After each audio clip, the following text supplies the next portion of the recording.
Hi. In this video, we will learn about pandas, and in pandas, we will learn about data frames. Now, what are data frames? Data frames are like two-dimensional, size mutable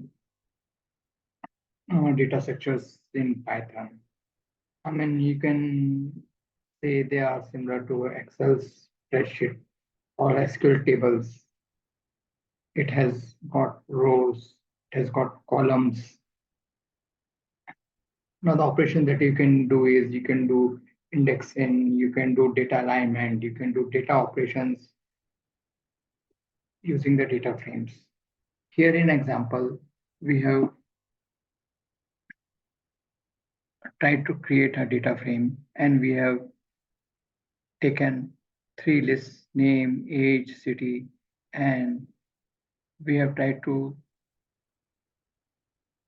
create a data frame out of that. So here we have name, age, city. Now when we print our data frame, so it will print in this format. And now you can also do the indexing. So like if you do a df.lock1, so it is a location 1. So it will print this particular location 1 would be like it starts with 0, 1, 2, 3. So it would print Bob 27 Los Angeles.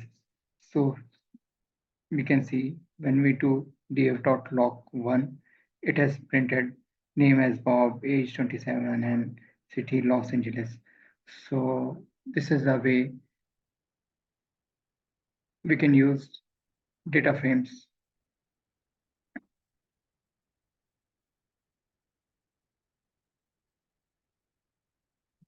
Thank you.